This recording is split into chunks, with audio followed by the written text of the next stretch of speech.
नमस्ते दोस्तों, क्या आपको पता है कि एशिया की सबसे बड़ी जत्रा यानी मेला कौन सा है? यह जत्रा विश्व की नहीं, एशिया की सबसे बड़ी जत्रा मानी जाती है। मैं भी दिल्ली से निकल पड़ा इस जत्रा के अंदर शामिल होने के लिए। सबसे पहले मैं इस जत्रा के लिए दिल्ली से विजयवाड़ा पहुंचा।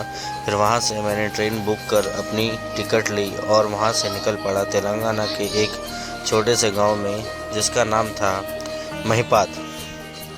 महिपात में पहुंचने के बाद हमने 1 से 2 घंटा रेस्ट किया, अपना खाना वगैरह खाया, थोड़ा घूमे और फिर यहाँ हम बस की वेट कर रहे थे। बस की वेट करते करते हमें करीबन 1 घंटा हो गया। उसके बाद हमने तब तक खाना वगैरह खा लिया, क्योंकि हमें आगे भी और लंबा सफ़र तय करना था। उसके बाद फिर बस आ गई और बस में जाकर हमने सबसे पहले टिकट लिया, जिसकी कीमत लगभग 400 रुपये थी। और इस बस के अंदर तेलंगाना की जितनी भी महिलाएं थी, उनकी टिकट फ्री रखी हुई थी। इस जत्रा के लिए हमने जत्रा के लिए अपनी टिकट ली और हमारी यात्रा शुरू कर दी। यात्रा शुरू करने के बाद हमें निकलना था महिपात से सीधा मेडाराम जत्रा की ओर। और मैं आपको बताना चाहूँगा कि इस जत्रा के लिए क्यों मनाई जाती है और किस लिए मनाई जाती है, इसके बारे में आपको विस्तार से मैं 2 बातें, सफ़र ख़त्म नहीं होता तब तक मैं आपको थोड़ी इसके बारे में जानकारी देता हूँ। आज मैं ले चलता हूँ आपको दुनिया के सबसे बड़े जनजातीय उत्सव मेडाराम जत्रा के सफ़र पर। इसे तेलंगाना का कुंभ भी कहा जाता है। यह कहानी 13वीं शताब्दी की है। उस समय के तेलंगाना पर काकतीय वंश का शासन था और वहाँ के राजा थे प्रतापरुद्र। मेडाराम के आदिवासी प्रमुख पगिदिधी राजू ने भीषण सूखे के कारण राजा को कर यानी टैक्स देने से मना कर दिया। इससे नाराज होकर राजा प्रतापरुद्र ने अपनी विशाल सेना के साथ मेडाराम पर हमला कर दिया। इस भीषण युद्ध के परिगिधी राजू और उनकी बेटी सरलम्मा वीरता के लड़ते हुए शहीद हो गई। इसके बाद उनकी माता देवी सम्माका युद्ध के मैदान में उतरी। उन्होंने अपनी प्रजा के लिए राजा की सेना का डटकर मुकाबला किया। युद्ध के दौरान वह घायल होकर जंगल की ओर चली गई, जहां वह एक सिंदूर के डिब्बे के रूप में लुप्त हो गई। तभी से कोया जनजाति के लोग उन्हें देवी मानकर पूजते हैं। इस जत्रा में भक्त देवी को गुड़ बेलम चढ़ाते हैं, जिसे वे सोना कहते हैं। यहाँ कोई मंदिर या मूर्ति नहीं, बल्कि पेड़ों के नीचे बनी गद्दियों की पूजा की जाती है। यह त्यौहार सिखाता है कि अन्याय के खिलाफ लड़ना ही असली धर्म है। जय सम्माका, जय सारका।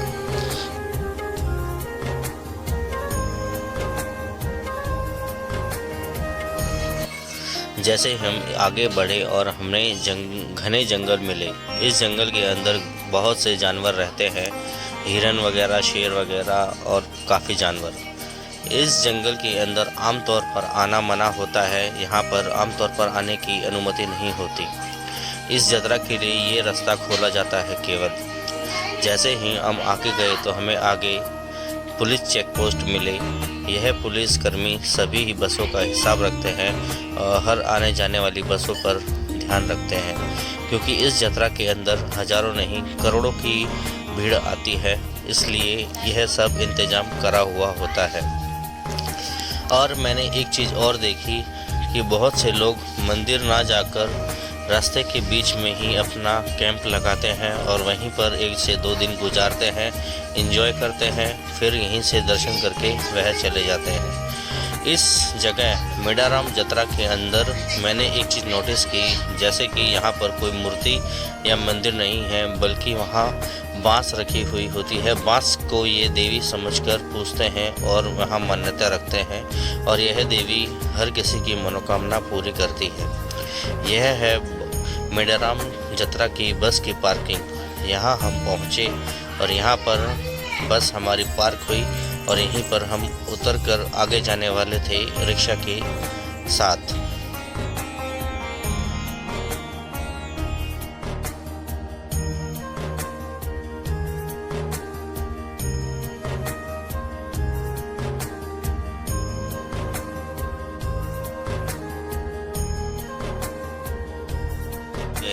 पर रात को बहुत थकान होने के कारण मैं वीडियो नहीं बना सका।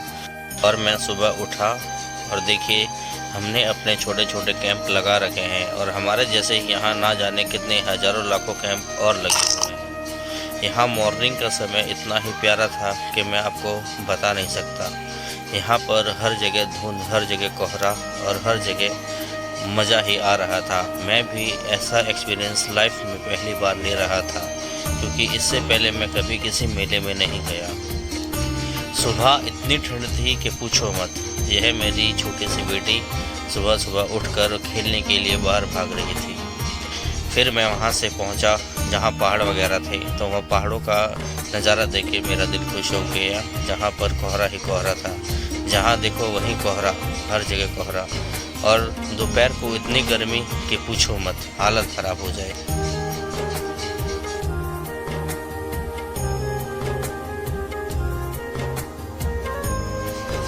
फिर जैसे ही दोपहर हुई तो हम निकल पड़े नदी में नहाने के लिए। यह नदी जमपन्ना नदी के नाम पर जानी जाती है और बहुत ही पवित्र नदी मानी जाती है।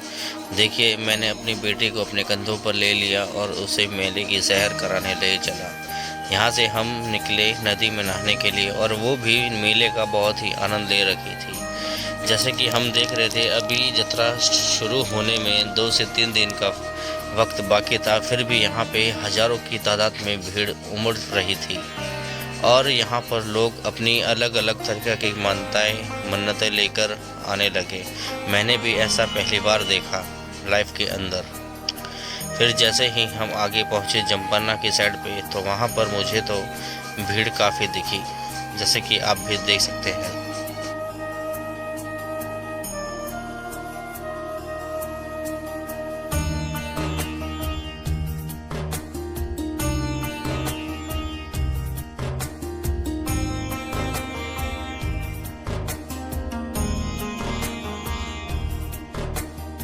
जैसे कि आप देख पा रहे हैं कि कोया जनजाति के लोग इस यात्रा को कितने ही बड़ी धूमधाम से मनाते हैं और रास्ते में नाचते गाते हुए जमपन्ना की ओर नहाने के लिए, स्नान करने के लिए चल देते हैं। माना जाता है कि जिसकी भी मन्नत होती है वह पहले जमपन्ना नदी में नहाने आता है और नहाकर ही मंदिर के अंदर अपनी मन्नत पूरी करता है। और मन्नत के तौर पर यहाँ पर लोग गुड़ चढ़ाते हैं अपने वज़न के हिसाब से। किसी किसी की मन्नत होती है कि जितना उसका वज़न उतना ही गुड़ माता को अर्पित करते हैं। उनका मानना यह है कि यह गुड़ नहीं बल्कि सोना चढ़ा रहे हैं। और जैसे आप देख सकते हैं कि कहाँ कहाँ तक लोग हैं। जहाँ पर मेरी नज़र जा रही है वहीं हर जगह मुझे लोग ही लोग नज़र आ रहे हैं।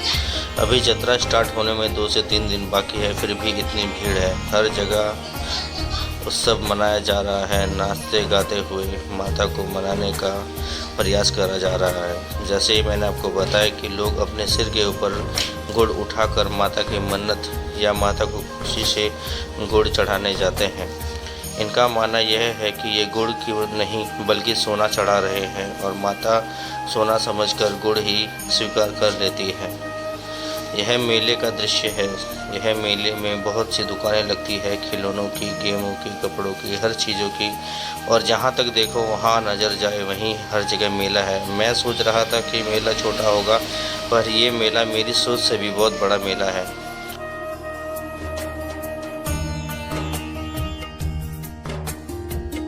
और जैसे कि आप देख रहे हैं कि ये पर्वत, ये वह पर्वत है जहाँ पे सम्मक्का देवी घायल होने के बाद सिंदूर के डिब्बे में बदल गई थी और इसी पर्वत से यात्रा शुरू होती है।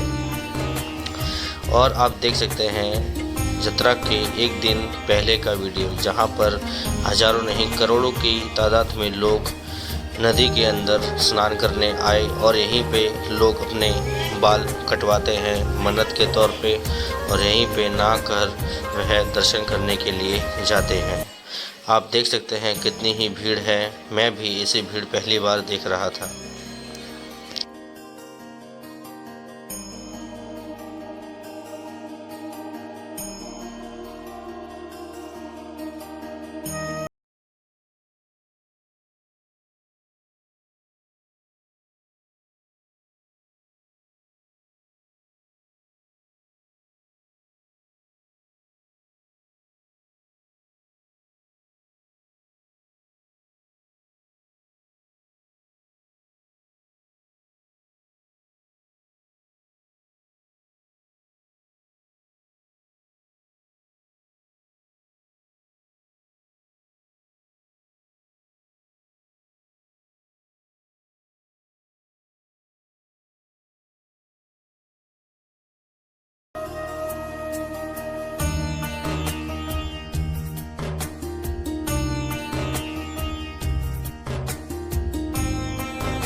ऐसा मैंने कभी भी किसी भी जत्रा के अंदर नहीं देखा जहां पैसे लेकर हेलीकॉप्टर से लोगों को सैर कराई जाती है।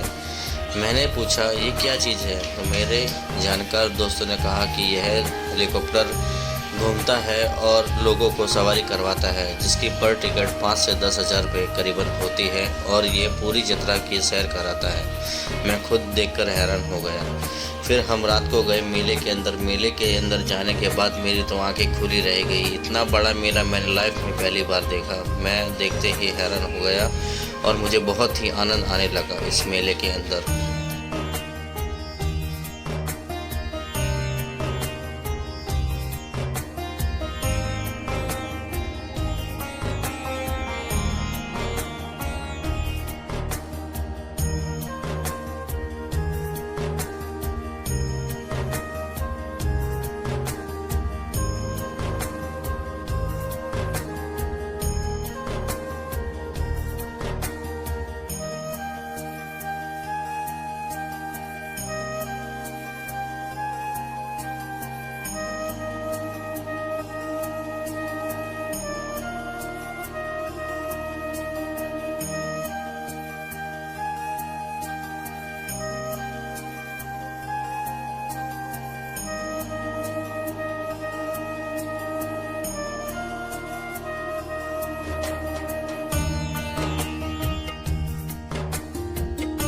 अपनी बेटी को इस जत्रा के अंदर घुमाने लेके आया। उसको भी इतना मज़ा आ रहा था कि पूछो मत।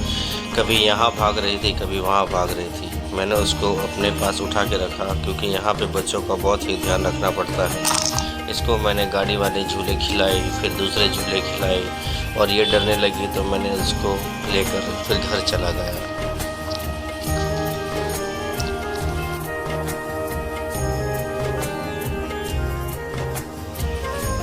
फिर हम गए अंदर सर्कस के अंदर, जो मेले के अंदर ही लगी हुई थी। इसकी टिकट मात्र 50 रुपये थी। हमने थोड़ी देर अंदर टिकट लेकर हम सर्कस देखने गए और हमें बहुत ही आनंद आया। ऐसी भी सर्कस होती है और इतना मज़ा आता है। मैंने लाइफ में पहली बार सर्कस देखने गया था। मैंने सोचा नहीं था कि सर्कस के अंदर मुझे इतना मज़ा आएगा।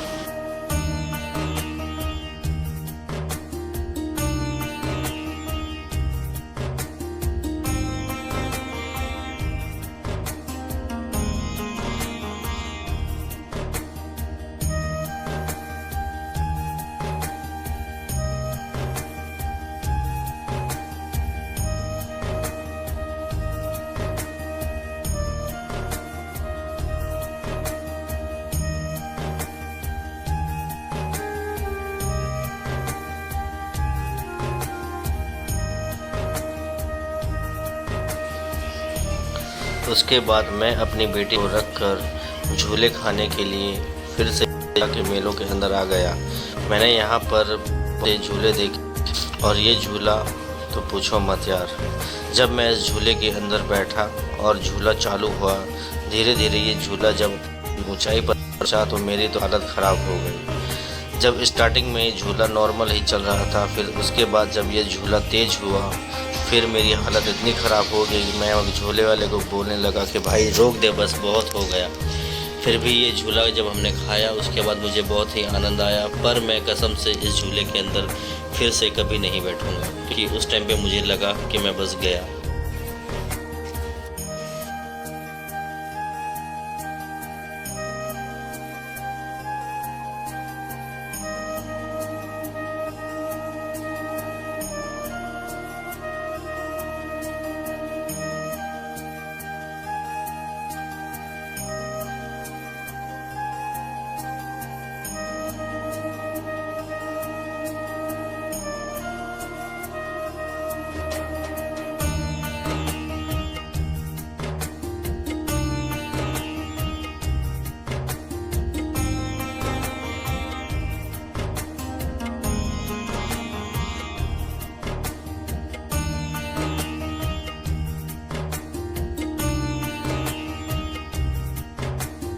अपनी बेटी के वजन का गुड़ माता को अर्पित किया और इस पूजा के आखिरी दिन मुझे बहुत ही मज़ा आया। देखिए मेरी फैमिली, मेरी वाइफ गुड़ को सिर पर उठा के माता को अर्पित करने जा रहे हैं। हम जब इस जत्रा में पहुँचे प्रसाद करने के लिए, तो हम जत्रा के दूसरे तीसरे दिन वहाँ पर पहुँचे मंदिर के अंदर। फिर भी मंदिर में इतनी भीड़ थी कि पूछो मत, हालत ख़राब हो गई। और अगर हम जत्रा वाले दिन मंदिर में पहुँचते तो हमें पैर रखने की जगह भी नहीं मिलती। यहाँ पर खुलेआम शराब और खुलेआम बकरों की बलि, मुर्गों की बलि दी जा रही थी माता को, और लोग खुलेआम ही सब कुछ कर रहे थे, किसी की रोक टोक नहीं थी। यहाँ पर देख सकते हैं आप मंदिर के अंदर कितनी भीड़ है। जत्रा के 2 दिन बाद, जत्रा वाले दिन तो पैर रखने की जगह नहीं होती इसमें। चलो दोस्तों, अब मिलते हैं अगली बार।